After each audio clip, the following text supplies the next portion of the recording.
కేసీఆర్ గారి హృదయంలో ఒక ప్రత్యేకమైన స్థానం. మనం తెలంగాణ ఉద్యమంలో బాధపడేటోళ్ళం.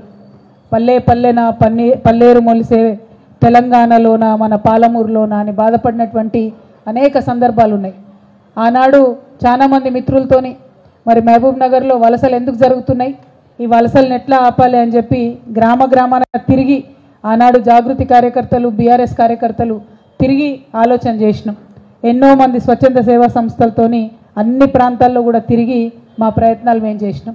అవి చేస్తున్నటువంటి సందర్భంలో మనకు అర్థమైంది ఏంటంటే మొత్తం భారతదేశంలో లార్జెస్ట్ డిస్ట్రిక్ట్ 35 లక్షల ఎకరాల పైచిలకు భూగోళంతో సాగు చేసేటటువంటి ఆస్కారం ఉన్నటువంటి భూమితోని భారతదేశంలో అత్యంత పెద్ద జిల్లాగా మన పాలమూరు ఉంది.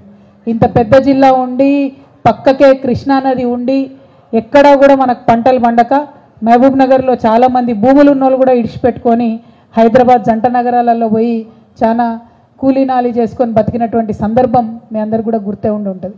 అందుకని ఒక బాధతోని ఒక ఆర్తితోని తెలంగాణ రాష్ట్రం వచ్చిన తర్వాత ఎట్టి పరిస్థితుల్లో కృష్ణా నీళ్లు మనకు రావాల్సిందే, మన పాలమూరు పచ్చబడాల్సిందే అనేటటువంటి ఒక ఆలోచనతోని గౌరవ ముఖ్యమంత్రి గారు పనిచేసారు.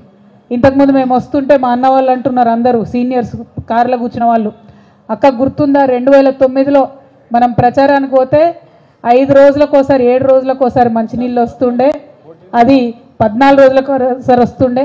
మా ఎంపీ గారు కూడా వారి అనుభవం చెప్తా ఉండే, ఇక్కడనే నేను డిగ్రీ చదువుకున్నాక నీళ్ళంటే దిక్కులేని పరిస్థితి ఆనాడు ఉండే, ఇప్పుడు ఎట్లా మారిపోయింది అని సంతోషంగా మేము అనుకుంటున్నటువంటి సందర్భం.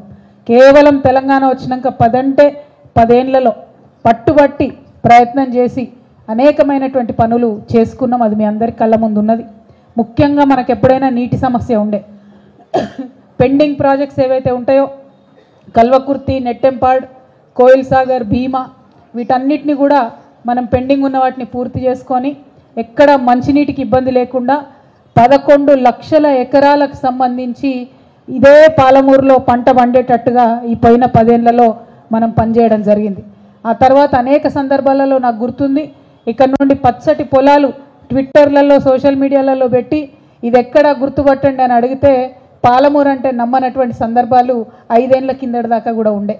అక్కడ నుంచి వడ్లు తీసుకొచ్చి కేసీఆర్ గారికి అనేక మంది నాయకులు నీళ్ల కోసం బాధపడి ఉద్యమాలు చేసినటువంటి వాళ్ళు ఇక్కడ నుండి వడ్లు తీసుకొచ్చి కేసీఆర్ గారికి బహుమతి ఇచ్చినటువంటి సందర్భాలు కూడా ఇంకా నా కళ్ళలో మెదులుతూ ఉన్నాయి.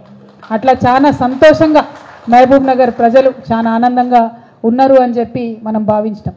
సరే, ఎన్నికలు వచ్చినటువంటి సందర్భంలో రకరకాల అంశాలు ముందుకొచ్చి ఇక్కడ ఇదివరకు వచ్చినంత మంచి రిజల్టు మనకు రాలేదు.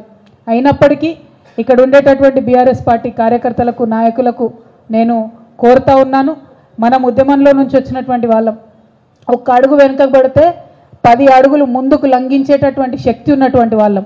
భయపడాల్సిన అవసరం లేదు. ఇప్పుడు వచ్చినటువంటి రిజల్ట్ని చూసుకోవాలి, అనలైజ్ చేసుకోవాలి, విశ్లేషించుకోవాలి, అర్థం చేసుకోవాలి, ఎక్కడ తప్పు జరిగింది, ప్రజల ప్రేమను ఎక్కడ కోల్పోయినామన్న విషయాన్ని అవగాహన వేసుకోవాలి, పట్టుబట్టాలి, కొట్లాడాలి, మళ్ళా పోయిన కాడనే తిరిగి సంపాదించుకోవాలి. అందులో వెనుకపోయేది లేదు, గుండె ధైర్యం కోల్పోవాల్సినటువంటి అవసరం అసలుకే లేదు.